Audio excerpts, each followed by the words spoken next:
Welcome, Rose Inserra, today. Thank you for coming. It's been a pleasure today that you've done a workshop for these lovely ladies that came in. Today, I just wanted to talk about your main book that you brought out last year, was it? Yeah. Yeah. And it's like one of the top sellers and hit number one, That's was right. it? Yeah, it is. Yeah. Oh, awesome. So I just want to talk a little bit about that. What made you first make the book? Like, what was the idea about it? What got you excited? Thanks for inviting me today. It was great. We did have one gentleman, so it was. Yeah, that's right, Peter. Peter. What made me write the book was the fact that there was nothing written about Italian folk magic from an Italian-Australian perspective. Yeah. So, right. As a native Italian, I was born there. I came out here when I was 9. There was just nothing for us to reference all the old nonna stories and traditions, and our heritage was really not there on show in a public way. That's so right. even the cover of the book, as you can see, it really stands out because it is important to us and people right away can identify with it, the colours and what it means for us to have folk magic in our lives. So Lygon Street, it's all in the windows, all the way down there, Little Italy, and people go, oh, this is exciting. It's never happened before because no one's actually put it out there in the, not just in an Italian-based community, but all around. Yeah, it's kind of like a hidden treasure with the Italian folk magic, especially like with the Malocchio sort of thing. Like non-Italians pretty much don't really know it. Maybe a little bit of the Greeks might know it or the Macedonians, but the others don't really understand it. I guess they go more on the evil eye sort of thing, which is kind of similar, but it's different than when we do an actual Malocchio removal, Thank you for writing that book, by the way. A lot of my relatives have read that book and and friends and just everyone in our beautiful shop here and in Laylaw love the book. Thank you. Yes, I did use a lot of first-hand knowledge. So I interviewed a lot of Italians who had that background and their nonnas and their zias and recipes from their own regions in Italy because, as you know, every region is different. So I made it as authentic as I could rather than just do research online. I actually went out and talked to people. So what part of Italy did you come from? So we come from a region called Molise, which used to be part of Abruzzo. And so it's central Italy, a very small region, very agricultural region, right up in the mountains. Still hard to get to, which is how it's good. We can keep it a secret. Oh, so nice. It's a very quiet little, it's the smallest in Italy, other than San Marino, we're the next smallest. Okay, all right. Yeah, that's why there are not many of us here in Australia. Yeah, I've met a few. I've met a few that from Molise.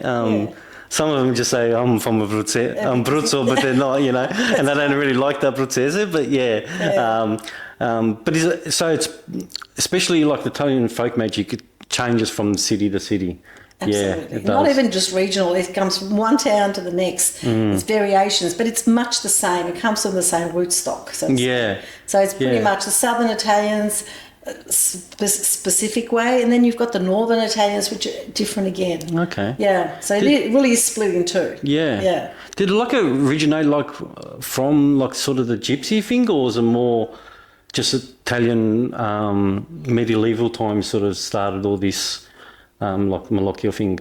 It goes way back. The Malocchio itself, you're right. When they had the Black Death and so many people died with the plague, then they started to use protection. It was always about protecting the crops, protecting the family. It was about fertility, wanting the land to be abundant. So they said, well, what can we use? Even though they were Catholic, this is before Catholicism, so they used what they had. So the cornicello is the horn. Where does the horn come from? The bull. Where does the bull? It's in the farm. So everything, because Italy was very agricultural. 80% of Italians were living on the land. Till the last century. And so everything you see, the herbs that you see, all the different rituals are all based on nature based. And then they added the preghiere, the prayers, which of course are the Catholic, the benedicaria we call it. Yeah. They just added that on to make it more legit. Yeah. So they wouldn't get into too much trouble from the church. Yeah, yeah. You know. Yeah. Oh, no, that's really interesting, you know, like even with crystals, it's before like religion, and I've sort of think like you can believe in both. It doesn't, you know, like I'm still a Catholic. I still believe in lots of part of the, you know, Jesus and everything. Yeah. But I still believe there's other things, spirituality. Yes, so, and it's now grown to become much larger than we actually think. You know, like there's all areas of spirituality. You got from your Hindu, you got, you know. Like meditation, then you got the singing bowls, then you got crystals, then you got spells, you got herbs. It just goes on forever, you know. A lot of connections. They're all it does, connected. and it's just another way, like protection. For example, like your horn, your crystals. It's all the same thing, but just in a different way, yes, you know. Right, exactly. It's all about energies, isn't it? Really, Yeah, you get down to it. I do think it's all about intention as well. And intention. Like, you give someone something, you put that intention, whether if it's that's what the evil eye is. Yeah, you know, just having a envy or bad intention for someone. Sometimes it's done, and people aren't aware they're doing it. Yeah, and it's sort of like a subconscious thing. Yeah. Like if you're in lack. So it's about having lack. That's where it started. That's where the envy came from. Like, and it happens on Facebook and social media. Yeah, exactly. A friend or someone you know is always on holidays. Yeah. And inwardly you say, oh, I wish that was me. I wish I could be going there too. Yeah. And so even inadvertently you can cast an evil eye on someone. Yeah, exactly. By just being, oh, I wish it was me. Oh, why can't it be me? So, you know, that's how it starts. I know, yeah. And then it can make you either sick or you have headaches or accidents happen to you. So all those things, again, is the intention, isn't it, really? Yeah, that's right. Yeah. Like, I mean, then, like with the horn, if you give it to someone with good intention, it's going to protect them, you know? Yeah, that's so right. It's not always trying to get rid of the bad, you know? So, yeah. Right, yes. There was a beautiful story when I read your book. Was about when you were a child and you felt ill and your mum sent you to the mountains to see this lady. Yes. Can you tell me a little bit about that story so everyone gets to know? I know. Look, it still freaks me out because people go, are you for real? Is this a real story? Well, yes. Before Mum got dementia, she told me all this. My father told me. So it was basically I was young, baby, just older baby, and I had some sort of respiratory problem. Back then there was nothing they could do. Yeah. And so the only way to get any help was to go to La Maga. La Maga is like a healer, like a shaman, a cunning folk, we would call them, someone who knew about herbologists, all intertwined into one. Okay. And she lived up in the mountain, because we were from the mountains, she lived further over the mountain range. And it was not far from where we had shrines to La Madonna as well, a very, very holy place. And she lived around that area. Yeah. So they left me there, and How old were you? Left me there. I couldn't walk, so I can't remember exactly. So probably 1 year old. Just an older baby. Yeah.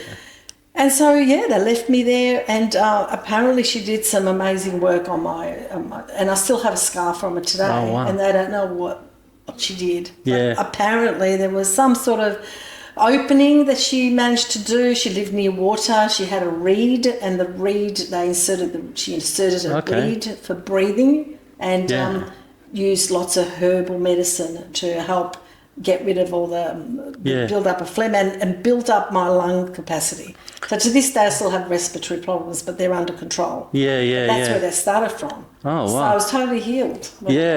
Like, I mean, medicine is from your herbs and your, you know what I mean? So, like, back then, if we didn't know, the doctors didn't know certain cures, that's where you went to, you know? That's right. But it's amazing how your mum just left you there. And I think they were really nervous. They knew that, you know, but they said, you cannot be there. I need to do this alone. Yeah, and so maybe they just had no option to They do it. had no yeah. option, no, because there was no doctor and they couldn't do anything about it. So, so there was a lot of faith in the folk medicine back then. Yeah. Yeah. Oh, cool.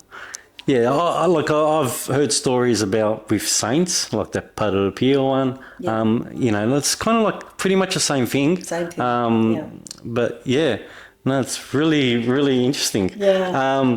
The other thing I wanted to ask you was the Beneventor, the city of witches. Benevento, sì. Yeah, like that's the first time when I read your book, and I'm like a history buff.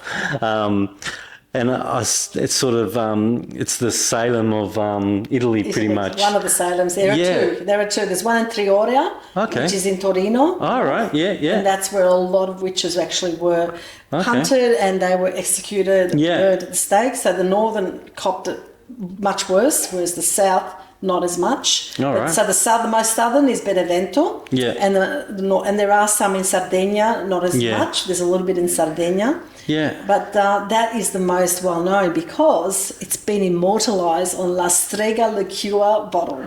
Oh, okay. So that's where that comes from. Yeah, if you see I wish I had.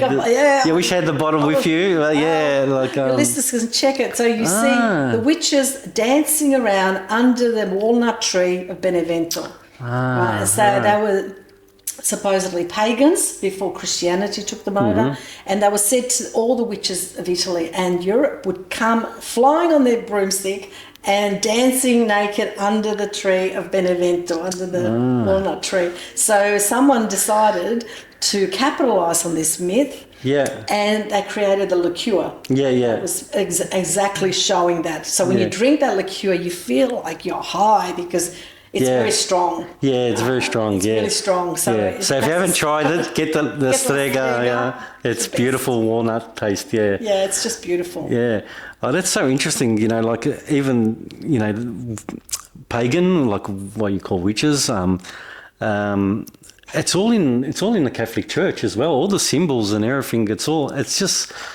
It's like it's converted into something else, you know. It's goes back a long time. It just blended in. Yeah. So when Christianity came, they couldn't take everything away from the people. Yeah. So what they did, they just blended the different symbols, the different rituals and feast days. Yeah. So what was once a feast day of Midsummer feast day, now it's San Giovanni Battista because his birthday or his feast day happens to be in midsummer.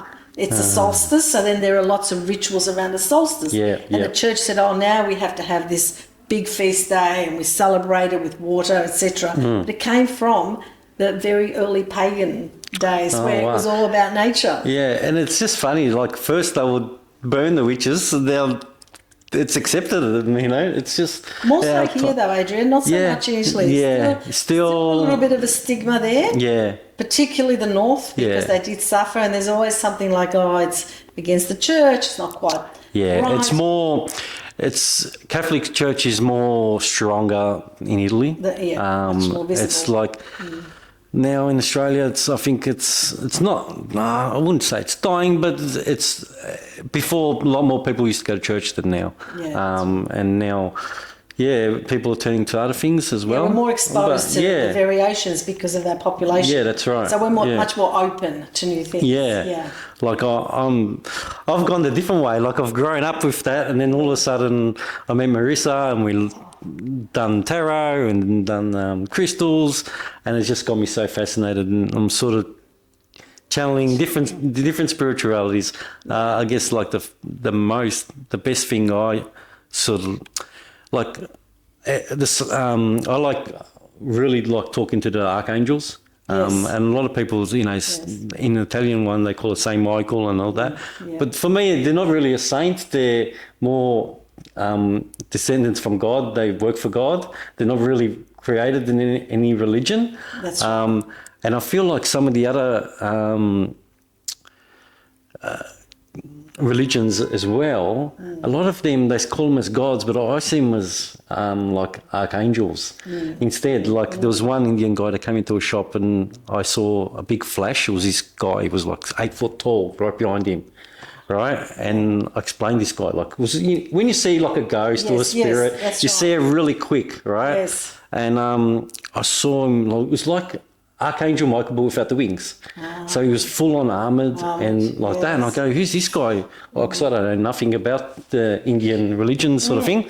And he told me, this is, was that? He goes, what do you mean you saw him behind me? Because he was like a protector, like Archangel. Yes, that's right. And I think people misunderstand what they saw back then as gods and things. And like the way I saw him, he was an Archangel. And he was like quick and flash, and he was protecting this person. For some reason. That's right. Yeah. Like a strong devotion to Michael. Yeah. And the reason they call Saint Michael, they're both archangels and also saints, because again, the church needed to bring them into their own. So there's a feast day to all the angels and to Michael on one day. They didn't split them. It's one day. Okay. And it was a Saint Michael's Day. Saint Michael's Day. Yeah. But again, it's because then they have ownership of. But the angels, archangels are individuals, as you say, they're individual sacred beings. Yeah. They're not gods, they are sacred beings in their own right. Right, that's right. Yeah. Phenomenal. So tell me, let's talk about the Malocchio, the main thing, right? I know you probably spoke all about it today, but that's all right. So the three main things really is how does someone get it? How do you remove it? And how do you stop it from coming back, really? That's a big $6 million question. That's right.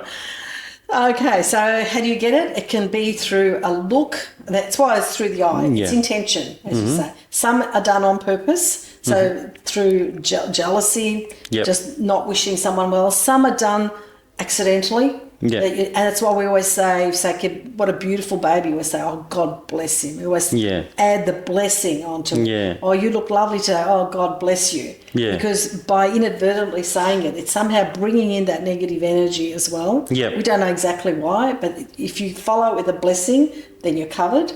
So some people show signs that, when you yawn a lot, when you have a lot of accidents, you have headaches. So that's how you know something's not quite right. Yeah. And that's when you call someone in to do the Malocchio. Yeah. Someone else other than yourself needs to do it on you. Yeah. Because it's through that practitioner. Yeah. So how do you take it off? Again, every region has got its own way, but they're like probably the water and oil. And the oil is the main one, is the most one. I mean, you can do it with charcoal as well, and other means, but definitely the water, because water is a receptor. As you know, we're also made up of water, so it takes on energy. You absorb it. Yep. So water is really holy. Yeah. When you anoint someone, when you baptize, look at all the different connections you can see, right? Yeah. And oil is for anointing. They used to anoint kings and anoint the dead with oils. There you go. Very, very sacred. Yeah. Yeah. And so by joining the two together, by putting the 3 drops of oil, you say prayers. It's all in the book. It explains the basics. But basically, when you put the drops of oil in a bowl of water, you then see how they disperse. If they're really big and they disperse out, then you have the Malocchio. Okay. If you can see the shadow underneath, there's lots of eyes. That also means that you have the Malocchio. Oh, and so you do that 3 times, and each time you look at your bowl and you look how it's the energy moves. So the practitioner like myself would look at it, and in my mind, I would be saying, leave this person alone. Yeah. Be gone. You're blessed. And again, we use Benedicaria, which is a Catholic form of folk magic, by saying a prayer. We always call a Madonna. Yeah. We call Jesus, we call Holy Spirit, so there's like our strong spirit guide. Yeah. So those who don't believe in that Catholicism, they can use the archangels. They can use their own spirit guides. Okay, yeah. So it's pretty much like a tarot, when you do bless your own tarot cards, or you're saying you're going to do a tarot session for someone. It's the same sort of thing, concept. Yeah. Can you just teach yourself, or do you need someone to actually teach you? Better if somebody teaches you. I mean, you can see it online. There's lots of, but again, you've got to be called to do it. Yeah. You can do it for yourself, but for you to do to someone else, you really need someone to stand next to you and show you. Yeah. It's the best way to do it. Yeah. And the person that you're removing should be with you, or you got to have some type of clothing or oven or something like that, is it? I do it face to face when people ask me, and I do this for free because we believe, and where I come from, that è una grazia. It's something that you do because you're given this special gift, right? Yeah. and you can't use it for profit. Yeah. So I always say to people, if something's bothering you, just give me a call and I'll do it on the phone. So on the phone, I use their photos. Yeah. And I use my oil and I actually put it on the photo on my iPhone. Oh, yeah. Okay. So you can do it like that. Yeah. You can do it because we've evolved so much. Yeah. Yeah. Interesting. Yeah. Yeah. Like, I mean, we. Tarot readings. Yeah, we do over the phone. It works exactly the same way. Yeah. Sometimes it's better in person because you get their energy more, or something, comes to you a little bit more. But the phone is fine. I mean, tarot is a little bit different too. Tarot is, you should get something back, but it doesn't have to be money. It could be just a cup of coffee. Of course, Whereas your one's a bit different. That's interesting. It's been passed down. Yeah, that's right. And it's been used exclusively for one thing only, not to tell your future. Because with tarot, you pretty much it's an oracle. Cool. Yeah, that's Mine's right. not an oracle. Mine is to get rid of something. Yeah, exactly. It's almost like a healing. Yeah. And to stop it from coming back? Well, it's always going to come back. It's always going to come back. The best thing you do is you keep protecting yourself. The best way is to protect. So whether you believe in amulets like Bodden or, you have salt around you, in front of your house. Your house is your sacred space, and most of these malokya happen at home. Yeah. Yeah. With people entering your home and bringing in their energies with them. Okay. Or you've gone and visited someone and the energies you carry that energy, whether it's hospitals especially. I think it's customers coming to the shop. No, I'm joking. That's why I think, if you got lots of visitors and all that all the time, but if you don't have a lot of people coming into your house, I think it's your close friends and friends of a friend and people you're close to. It's usually somebody who knows you. Exactly. Or has a grudge. Yeah. Whether the tough ones is someone's got a grudge and you try to work out who it might be. Okay. So you can work out who it is? Yeah. Well, more or less. More or less. Or this person's got dark hair, blue eyes. Not so much that. It's more like that person you've had this sort of relationship with, or it's a woman, or this sounds like it's happened. I count how many eyes I can see. And depending on how many, I said, well, what happened 7 years ago, as it happened to one of our attendees today. Yeah. She was spot on with how many eyes there were in the bowl. Okay. And how many years she's had bad luck since. Oh, there you go. Yeah. Yeah. So, I think it's an intuitive thing too that you've learnt. Yeah. It's not just the malokya itself. It's someone's telling you these messages as well in your head. Yeah. You don't realise that, but I think they are. And that's there. It's like whatever you might say the prayer to for, like Archangel might protect this person. Yeah. But you're actually, I think you've as soon as you've got that water and bowl out and oil, they've come there to help you. Yeah. With this you person. Call them and you have the key. It's like you're being you have the key and you call all everybody around you or the higher forces they're on, and as you said, they protect you. Yeah, they're on exactly. your back because they don't want to see evil in the world. That's right. Bad stuff. They exactly. Want to help. So if you're of the light yourself, right? I come there to heal. Yeah. I'm asking legions of them, like all the way back, to help me. Yeah, exactly. Make sure this person is healed. Yeah, I reckon they're out there to help. So, no, it's good. We do it intuitively. You're right. Yeah. You don't even think it's just there. Yeah. The other thing you touch base on a lot in the book is herbs and remedies and things for your house. What's about the herbs wise? Like you can do for protection, for love incantations or whatever. Yeah, well, there's a lot.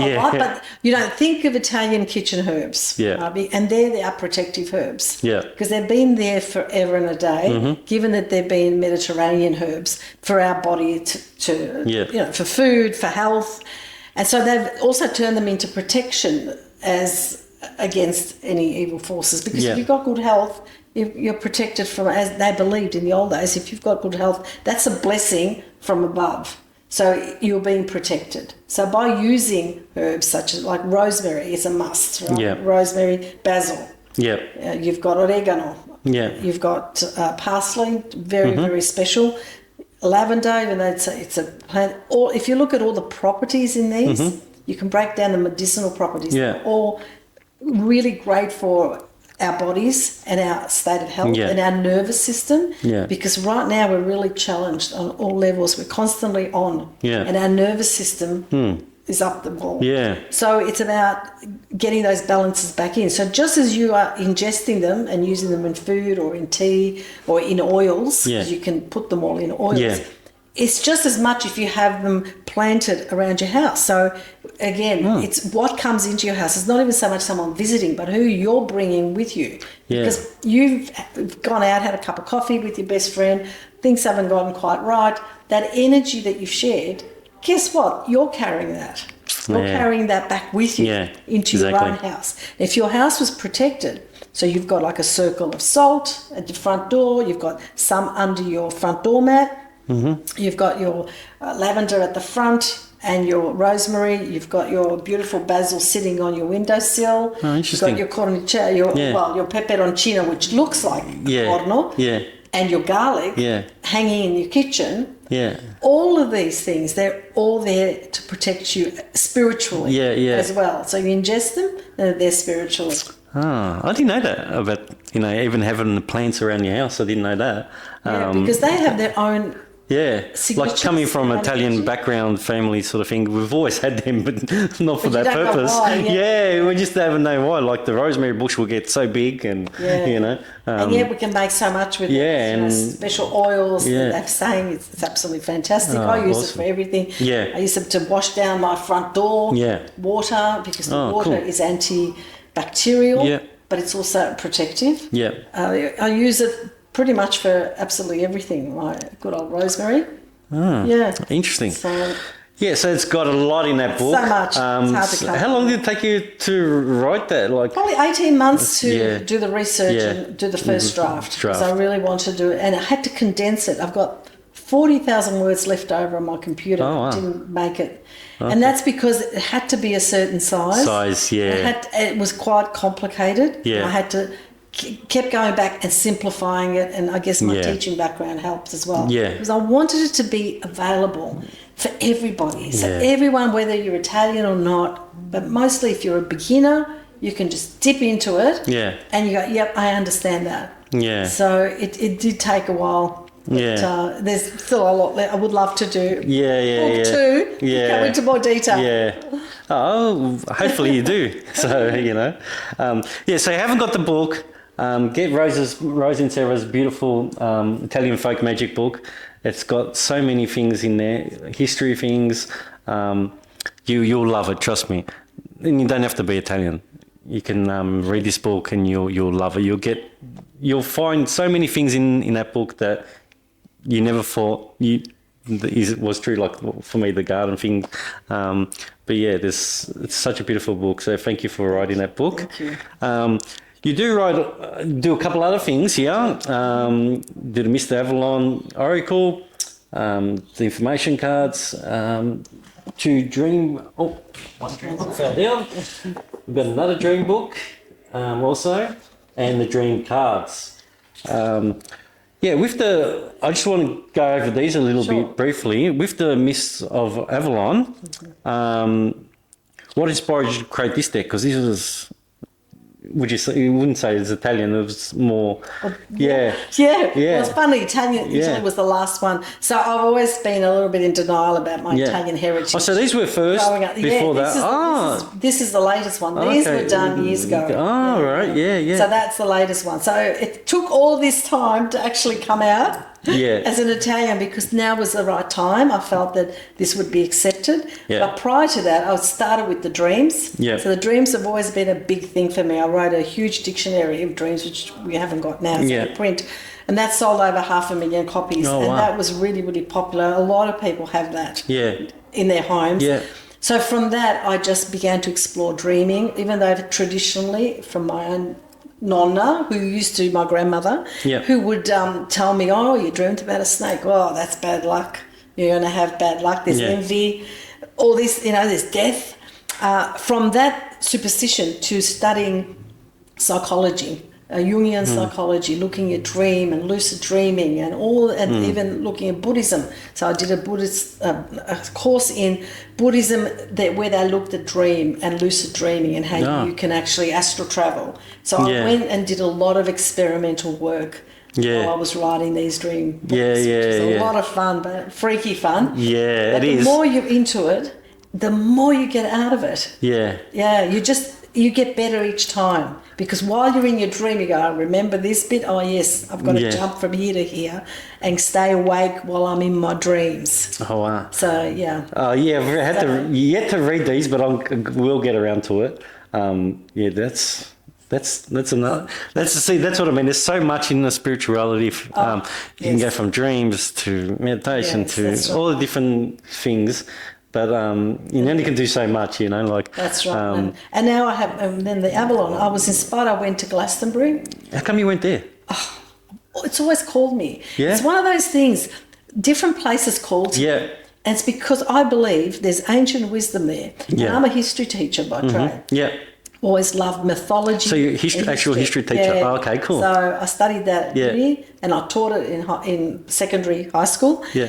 I've always loved history, but also I've loved mythology, the two together. Yeah. So different places in the world I feel a calling to. Mm-hmm. Always loved Avalon. Yeah. The idea there were priestesses. They've got King Arthur. Yeah. The story of King Arthur and the priestesses and the Lady of the Lake and Morgana. I thought, I must see this place. Yeah. And I fell in love with it. I've been there 3 times. Yeah. So the first time was just to see, and that's when I really fell in love with the landscape, the people, just the history. I felt it in my bones. Mm-hmm. Second time, I just said, I've got to write something. I've got to write this information in an oracle card. Yeah. And it felt like it was really, I won't say channeled, but there was that voice inside me. And different people I met kept saying, why aren't you writing about this? It seems to me you should be writing. Yeah. You should be recording something. Yeah. So I think I picked up some kind of transmission while I was there. Yeah. And I felt that I could do it. So I wrote... I do think that everyone that writes oracle or tarot, it's a calling from that sort of people. Like I know the Easy Ivy one, she was calling from the Lemurian. I do feel like you were drawn to this place, know? To write draw these cards and write the meanings for them. How did you get someone to do the pictures with those? Yes, so then of course trying to get the right images. So before I go into the images, funnily when I was in Glastonbury, we stayed at a B&B and they had several rooms. And the room I got, they were all called, there was Merlin, there was Guinevere, there was King Arthur, and I got the Merlin room. Yeah, yeah. It was by accident. It was a group of us that we went. And I thought, what does Merlin stand for? For magic transformation. He's the greatest magician that ever lived. Yeah. And so even that, when I asked the question, should I be doing this? I went in and saw that room, and it was just full of lights and had all these beautiful drawings and all around the place. And I thought, I'm meant to be doing this. Yeah. So then, of course, I had to find an artist who would...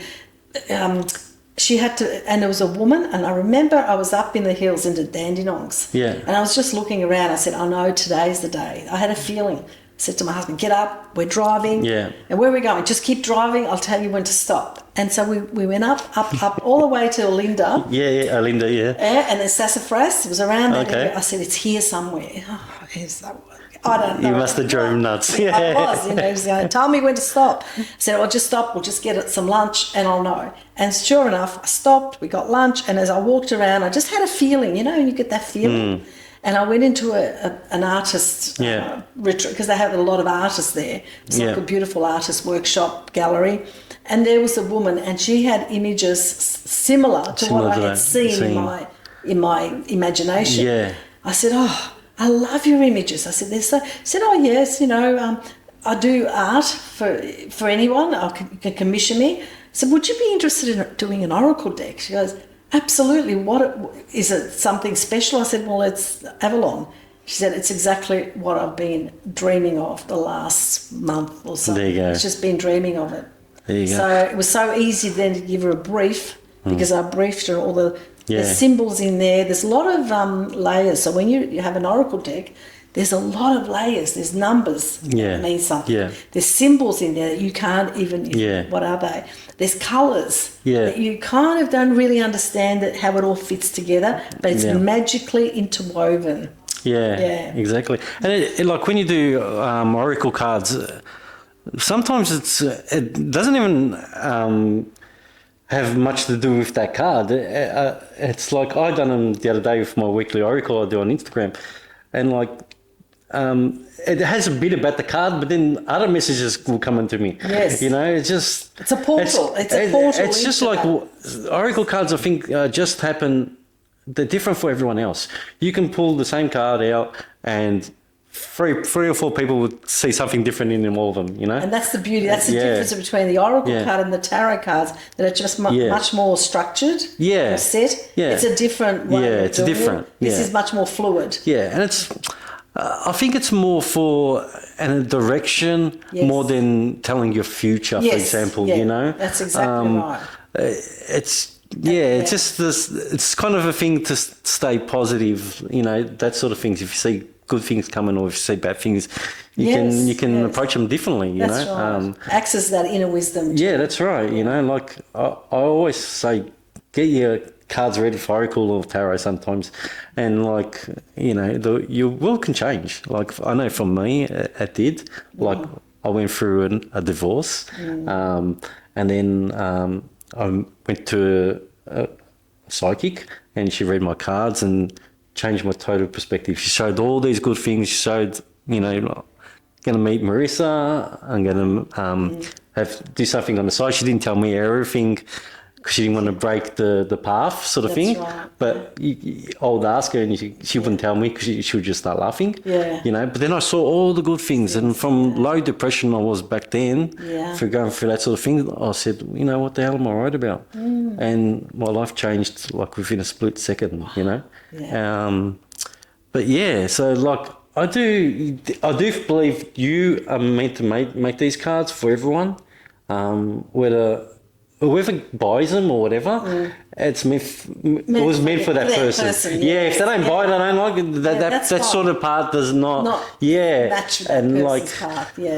It must make you feel really special, like it's funny you say that, Adrian, because as an author, you don't actually see people using it. You don't know. I do get, on the internet, people send me messages through either Instagram and they say, this has changed my life. I'm going, really? I had no idea, because I just go on doing what I do every day. So this is part of what I do every day. It's not like, look, I am the oracle and I'm now going to be doing these cards. It's within the messiness of everyday life. I'm very ordinary, but now and then I get this calling, I have to do this work. And so I hope that I put it out there praying, and I always bless it every time that it goes out to people who need it, and it gives them the path, as you say, a little bit of guidance, their inner guidance. So, I don't know what people think. So it's great. Like today, it was such a wonderful way of people saying, fantastic, I got a lot out of it. I think you've got to keep doing what you're doing. Like even today, one of the ladies said, your shop's been talked about all over the place. Like, what? I was like, nah. Because, it has been, you're getting a lot of attention. I'm like, okay. Like, you don't know. It's really, like, your book will go worldwide. So you might find a person in England that got these cards, there you go. Saying, have you been here? At first I was a little bit sceptical. Well, how do you know you're from Australia? I said, I've been there 3 times and I'm spending 10 coming again. So I said, I understand it very well, that energy. Yes. I guess probably I don't want to keep you much longer, but the last question I'll have is, what's in the future? Anything new? Something exciting is new. So speaking of oracle cards, I'm at the moment working on an oracle deck to go with the Italian oracle cards. So people can work intuitively with the cards. As you say, they don't have to be Italian. It is based on that Mediterranean Italian heritage. But that's not to say that people from all over can actually get a lot out of it and learn. Because the message they get will be the message they need. And it's ancient ancestor wisdom, so I've based it a lot on ancestor wisdom. Oh, that's good, because I might even actually, probably might not remove the Moloch, it might tell you got it. Yeah. So, you know, you do, there is a Malokyo card in there. Yeah, so when you pick up that card, it means, you think, right. And then you see something, the next card might be this, I don't know what you do, but it might be a person, or, you know, or it might tell you who it is. So, that's right. No, that's very interesting. I can't wait to see it, even do a weekly oracle on those. Great. Yeah. So thank you so much for coming in today. It's been a pleasure. Hopefully we'll get you in again and do another workshop. And yeah, if you don't have this beautiful book, make sure you buy it. And if you're into dreams and want to know more about your dreams interpretations, get the beautiful books and the cards. And again, the Mr. Avalon cards are great as well. Thank you, Adrian. Thank you. Thank you so much for Rose. having me. This has been a pleasure. It's a beautiful space, by the way. Yeah. Thank you. Very peaceful. Thank you. Okay. Both you and Bye. Lisa.